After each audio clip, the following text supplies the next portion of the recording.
आज हम बात करेंगे अलवर पुलिस की पकड़ में आए उदयपुर के एक आर्किटेक्ट की। स्नैपचैट पर फर्जी आईडी बनाकर खुद की मामी को किस वजह से परेशान किया और इसके बाद क्या कुछ हुआ उस पर बात करेंगे। साथ ही दिन भर की खबरों को हम आपको बताएंगे फटाफट। नमस्कार, मेरा नाम सुनील पंडित है और आपने अभी तक हमारा चैनल सब्सक्राइब नहीं किया है तो कर लें। आप भी अपनी खबरें हम तक भेज सकते हैं। 9413802327 हमारा नंबर है। चलिए शुरू करते हैं आज की खबरों का सिलसिला।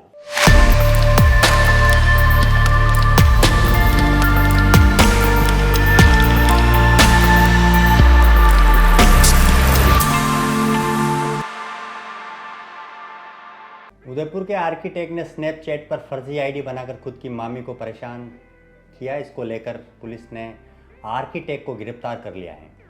उदयपुर के आर्किटेक्ट ने जुनैब इब्राहिम दुबई के नाम से अकाउंट बनाया और अपनी मामी का फोटो पोस्ट कर दिया। उस पर अश्लील मैसेज लिख दिया, जिसके बाद मामी के पास अनजान नंबरों से फ़ोन आने लगे। इसको लेकर मामी को कुछ समझ नहीं आ रहा था, लेकिन राजस्थान के जैतारण के एक युवक ने इसको लेकर महिला को सूचना दी। उसने नंबर पर फ़ोन कर अलवर की महिला को बताया कि किसी महिला के फ़ोटो की पोस्ट पर आपका नंबर लिखा है। महिला ने कहा कि उसे पता नहीं किसने हरकत की है, लेकिन वो पुलिस में जल्द ही शिकायत दर्ज करवाएगी। इसके बाद महिला ने अलवर के अरावली विहार थाना पुलिस को 30 अक्टूबर को लिखित में शिकायत दी।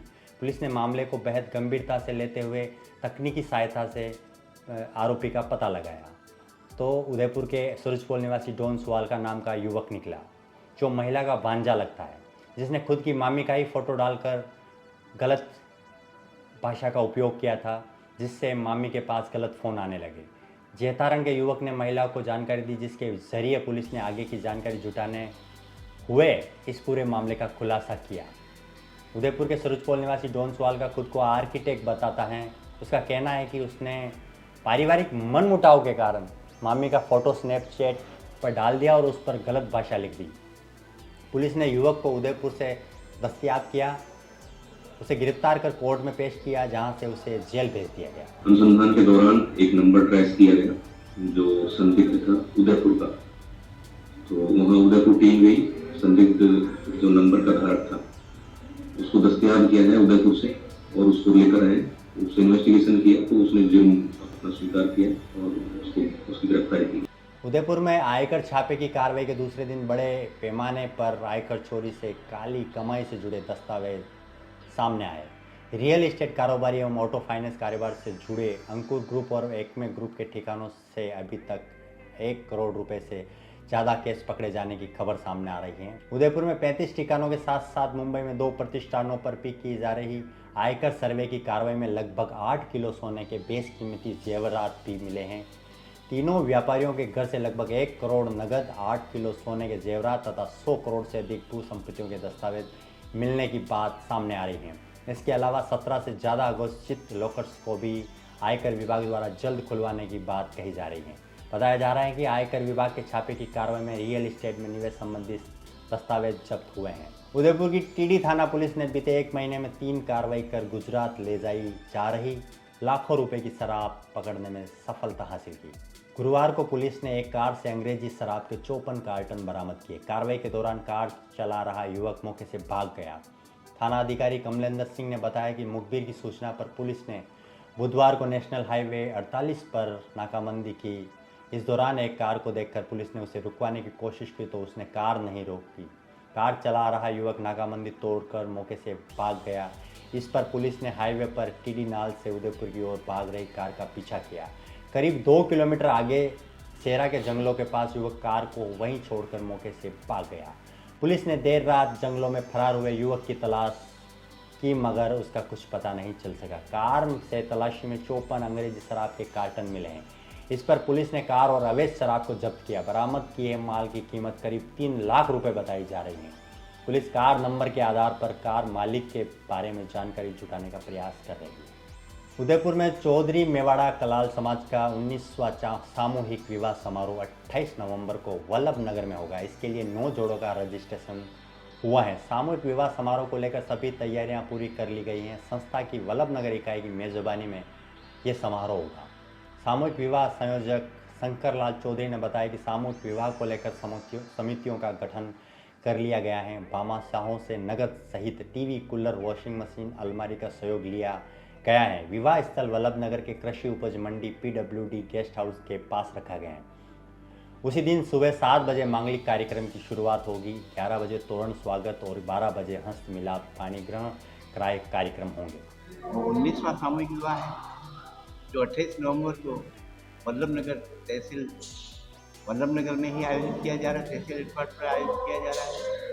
ये हमारी जो इकाई है 10 इकाइयों में से एक इकाई है और हम सभी इकाइयों में एक सफल सामूहिक विवाह का आयोजन करें, ये हमारा उद्देश्य है। सुंदरवास निवासी वेल्डिंग का काम करने वाले एक युवक पर कुछ लोगों ने हमला कर दिया। घर में तोड़फोड़ और मारपीट के बाद आरोपी के डर से पीड़ित ने घर से भागकर अपनी जान बचाई।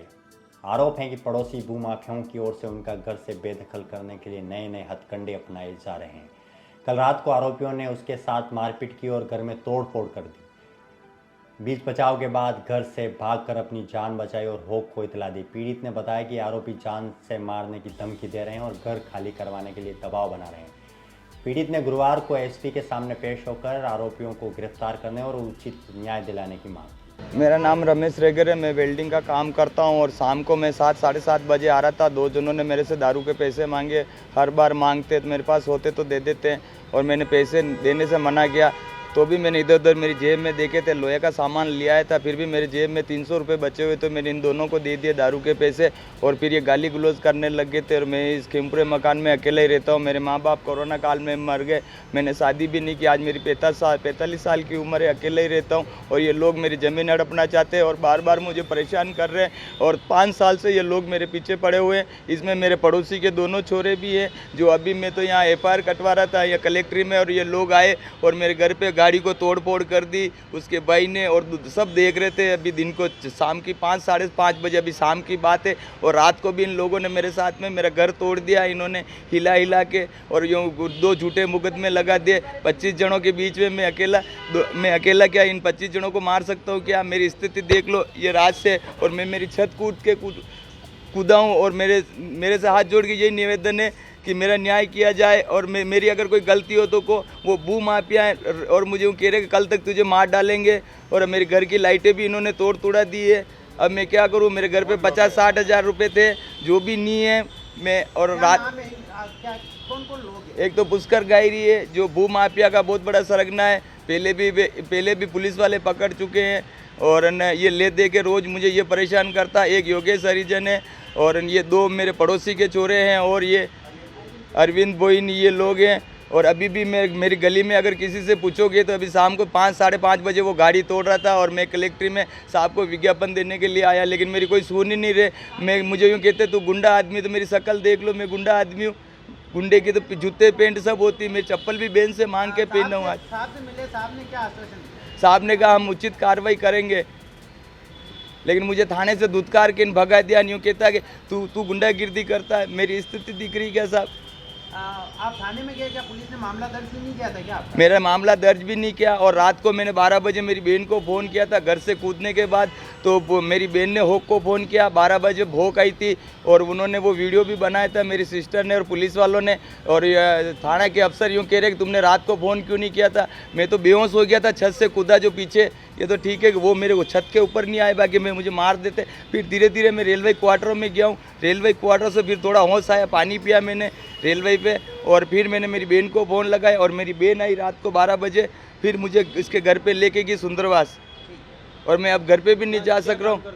मेरा वेल्डिंग का काम है। और सवीना चौराहे के पास पुरानी रंजिश को लेकर शाम 4 बजे फायरिंग का मामला सामने आया है। ऑटो में बैठे 2 युवकों पर 2 राउंड फायर आरोपियों ने कर दिए। पीड़ित ने सवीना थाने पर पहुंचकर रिपोर्ट दर्ज करवाई। साराड़ा निवासी हिदायत और उसका साथी राजनगर निवासी सेठी ऑटो में बैठकर जा रहे थे कि इस दौरान सवीना चौराहे पर आरोपियों ने फायरिंग कर दी। पीछे से इमरान आया था तो मैं मेरे ऑटो का सामान लेने के लिए हम दोनों साथ में हुए थे।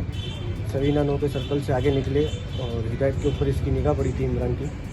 तो फिर उसने मुझे बोला तो उसने डायरेक्ट पिस्टल निकाल के 2 फायर किए थे हमारे ऊपर। सवीना चौराहे के पास आज करीब 4 बजे अपनी पुरानी रंजिश को लेकर हिदायत जो सराड़ा का रहने वाला है उसने और उसके साथ ही जो राजनगर का रहने वाला है शेट्टी उसको कहते हैं, इन दोनों ने मिलकर एक ऑटो पर फायर किया जिस ऑटो में इमरान नाम का लड़का जा रहा था और उसके ऊपर उन्होंने फायर किया है पुरानी रंजिश से। इस संबंध में प्रकरण हमने दर्ज कर लिया है। प्रकरण पंजीबद्ध करके बदमाशों को पकड़ने की पूरी कोशिश की जा रही है। सड़क सुरक्षा को लेकर विद्यार्थियों को भी इस मुहिम में जोड़ा गया है। दिल्ली गेट ट्रैफिक ऑफिस के पास कॉलेज के 50 से अधिक विद्यार्थियों को यातायात व्यवस्था में पुलिस का सहयोग करने के लिए जोड़ा गया। इस दौरान एसपी विकास शर्मा ने पहल करते हुए जुड़ने वाले विद्यार्थियों की सराहना करते हुए बताया कि ये कम्युनिटी पुलिसिंग का नया रूप है। कार्यक्रम का संयोजक डीएसपी चेतना भाटी ने किया। साथ ही एसटीवी को एक जैसी यूनिफॉर्म देने के लिए अनुष्का ग्रुप का धन्यवाद किया। एक कम्युनिटी पुलिसिंग की एंगेजमेंट है जहाँ पे स्टूडेंट वॉलंटियर्स को हम लोग एंगेज करते हैं। तो उसी क्रम में आज स्टूडेंट्स जो ट्रैफिक वॉलंटियर्स हैं, पूर्व में भी योजना चली है, तो आज उसका पुनः एक शुभारंभ किया गया है। और जो ट्रैफिक वॉलंटियर्स हैं उनको अनुष्का ग्रुप उनकी तरफ से यूनिफॉर्म और उनके सहयोग से इस प्रोग्राम को चालू किया गया है।